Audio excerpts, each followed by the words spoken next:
Hi friends, ഇന്ന് നമ്മുടെ +2 biology science പഠിച്ചുകൊണ്ടിരിക്കുന്ന സ്റ്റുഡൻസിന് മെഡിക്കൽ ഫീൽഡിൽ ഏറ്റവും ഹൈ സാലറിയിലും ഏറ്റവും കൂടുതൽ ജോബ് ഓപ്പർച്യൂണിറ്റീസും അവൈലബിൾ ആയിട്ടുള്ള ഒരു കോഴ്സിനെ പറ്റി സംസാരിക്കാനാണ് ഇന്ന് ഞാൻ വന്നിരിക്കുന്നത്. The course is BSc operation theatre and anaesthesia technology, which means BSc OT and AT. കേരളത്തിനകത്തും കേരളത്തിന് പുറത്തും ഒത്തിരി യൂണിവേഴ്സിറ്റികളിലും ഒത്തിരി കോളേജുകളിലുമായിട്ട് ഇന്ന് ഈ കോഴ്സ് പല സ്റ്റുഡൻസിനും ഫെമിലിയർ ആണല്ലേ. എന്നാൽ കേരളത്തിനകത്ത് BSc OT and AT എന്ന് പറയുന്ന കോഴ്സ് കറന്റ് അവൈലബിൾ അല്ല. ഒന്നെങ്കിൽ BSc OT, അതായത് BSc ഓപ്പറേഷൻ തിയേറ്റർ, അല്ലെങ്കിൽ BSc AT, BSc anaesthesia technology. ഇങ്ങനെ രണ്ട് കോഴ്സുകളായിട്ടാണ് കേരളത്തിനകത്ത് ഈ കോഴ്സ് അവൈലബിൾ ആയിട്ടുള്ളത്. ഇനി കേരളത്തിന് പുറത്താണ് ഈ കോഴ്സ് നമുക്ക് കമ്പൈൻ ചെയ്ത് പഠിക്കാനായിട്ട് പറ്റുന്നത്. നമുക്ക് എല്ലാവർക്കും കേൾക്കുമ്പോൾ തന്നെ മനസ്സിലാവും ഏറ്റവും ജോബ് ഓപ്പർച്യൂണിറ്റീസ് കൂടി വരുന്നത് കമ്പൈൻ ചെയ്ത് പഠിക്കുമ്പോഴായിരിക്കും അല്ലെ. എന്ന് വെച്ച് കേരളത്തിനകത്ത് പഠിക്കുന്നത് വാല്യൂ ഇല്ലാന്നോ ജോബ് ഓപ്പർച്യൂണിറ്റീസ് കുറവാണോ എന്നല്ല ഞാൻ പറയുന്നത്. എന്നാലും ഇത് കമ്പൈൻ ചെയ്ത് പഠിക്കുമ്പോഴാണ് നിങ്ങൾക്ക് കൂടുതൽ ജോബ് ഓപ്പർച്യൂണിറ്റീസ് അവൈലബിൾ ആയിട്ട് ഉണ്ടാകുന്നത്. BSc operation theatre and anaesthesia technology എന്ന് പറയുന്ന കോഴ്സിന്റെ ഡ്യൂറേഷൻ വരുന്നത് 4 years ആണ്. അതായത് 3 year course plus 1 year internship ആണ് വരുന്നത്. 1 year ഇന്റേൺഷിപ്പ് സെപ്പറേറ്റ് ആയിട്ടായിരിക്കും നിങ്ങൾക്ക് പ്രൊവൈഡ് ചെയ്യുന്നത്. സോ 4 year ആണ് ടോട്ടൽ കോഴ്സ് ഡ്യൂറേഷൻ വരുന്നത്. ഇൻസൈഡ് കേരളയാണെങ്കിലും ഔട്ട്സൈഡ് കേരളയാണെങ്കിലും കോഴ്സിന്റെ ഡ്യൂറേഷൻ സെയിം തന്നെയാണ് വരുന്നത്. ഇൻസൈഡ് കേരള ഈ കോഴ്സിന്റെ അഡ്മിഷൻ പ്രൊസീജിയർ നടക്കുന്നത് ത്രൂ LBS വഴിയാണ്. ലാൽ ബഹദൂർ ശാസ്ത്രി എന്ന് പറയുന്ന അലോട്ട്മെന്റ് ത്രൂ ആണ് inside Kerala OT and AT യുടെ BSc OT and AT യുടെ കോഴ്സ് അഡ്മിഷൻ നടക്കുന്നത്.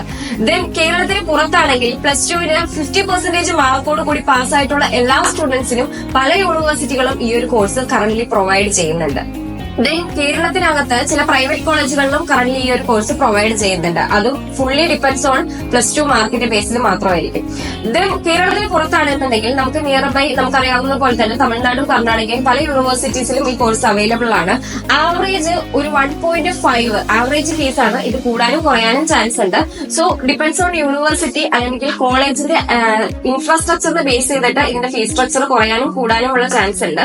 സോ കേരളത്തിന് പുറത്ത് 1.5 lakhs ഇയർലി ട്യൂഷൻ ഫീസോട് കൂടിയിട്ട് നിങ്ങൾക്ക് ഈ ഒരു കോഴ്സ് കംപ്ലീറ്റ് ചെയ്യാനായിട്ട് പറ്റും. ഇനി ഹോസ്റ്റലും ഫുഡും സെപ്പറേറ്റ് ആയിട്ടായിരിക്കും നിങ്ങൾക്ക് വരുന്നത്.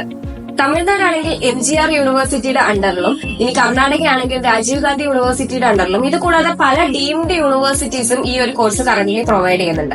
ഇനി BSc operation theatre and anaesthesia technology എന്ന് പറയുന്ന കോഴ്സ് +2 കംപ്ലീറ്റ് ചെയ്ത സ്റ്റുഡൻസിന് വേണ്ടിയിട്ടാണല്ലേ. ഇനി ഇതിന്റെ ഡിപ്ലോമ പ്രോഗ്രാംസ് കറന്റ് അവൈലബിൾ ആണ്. Diploma in OT and AT current കേരളത്തിൽ ഈ ഒരു കോഴ്സ് അവൈലബിൾ അല്ല. കേരളത്തിന് പുറത്തുള്ള പല സ്റ്റേറ്റ്സിലും ഡിപ്ലോമ പ്രോഗ്രാമും അവൈലബിൾ ആണ്. സോ 10th പാസ് ഔട്ട് ആയിട്ടുള്ള സ്റ്റുഡൻസിനോ അല്ലെങ്കിൽ +2-ന് കമ്പ്യൂട്ടർ സയൻസോ ഹ്യൂമാനിറ്റീസോ അല്ലെങ്കിൽ കൊമേഴ്സോ പഠിച്ച സ്റ്റുഡൻസിനും ഈ ഒരു കോഴ്സ് ചൂസ് ചെയ്യാവുന്നതാണ്.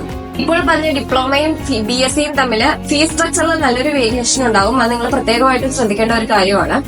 ദെൻ ഈ ഒരു കോഴ്സ് കംപ്ലീറ്റ് ചെയ്തതിനു ശേഷം നിങ്ങൾക്ക് operation theatre technician, anaesthesia technician, surgical technician, research assistant തുടങ്ങിയ നിരവധി പോസ്റ്റുകളിലേക്ക് എബ്രോഡും ഇന്ത്യയിലും ഹൈ സാലറി പാക്കേജോട് കൂടി ഒട്ടനവധി ജോബ്സ് ആണ് നിങ്ങൾക്ക് അവൈലബിൾ ആയിട്ടുണ്ടായിരിക്കുക.